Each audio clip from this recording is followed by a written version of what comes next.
এক পশলা বৃষ্টির পরে গ্রামের চেহারাটা দেখুন, খালের পাড়ের চেহারাটা দেখুন। এই মাত্র কিন্তু বৃষ্টি হয়ে পাতায় পাতায় যত ধুলাবালি ছিল সব নেমে গিয়েছে এবং দমকা বাতাস বইছে।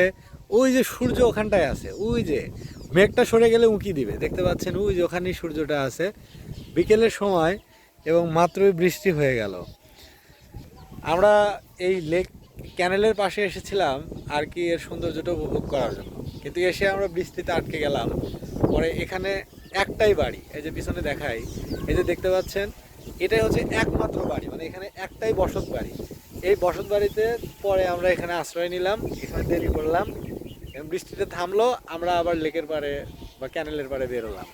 দেখুন এখানে ঘাস লাগানো হয়েছে, ওখানে একটাই বাড়ি, এটাই হলো একমাত্র বাড়ি। এই ক্যানেলের আশেপাশে বোধহয় 1/2 কিলো 1 কিলোর ভিতরে আর কোনো বাড়ি ঘর নেই, এবং এই পাশে তো ক্যানেল। আমরা এখানে আশ্রয় নিয়ে বৃষ্টি পর্যন্ত ওয়েট করলাম, অনেকক্ষণ বৃষ্টি হলো। এখন আবার আমরা ধীরে ধীরে হেঁটে ক্যানেলের পাড়ে যাচ্ছি।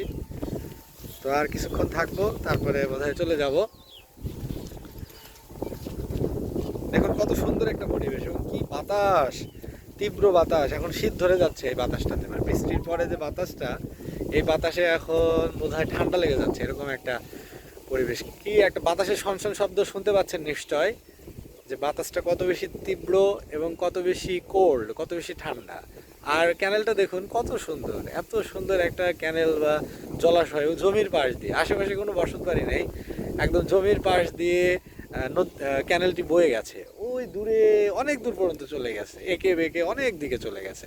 নদী তো আসলে জালের মতো ছড়িয়ে ছিটিয়ে চলে যায় বিভিন্ন দিকে, ওর রাস্তা ও নিজেই তৈরি করে চলে যায় সামনের দিকে।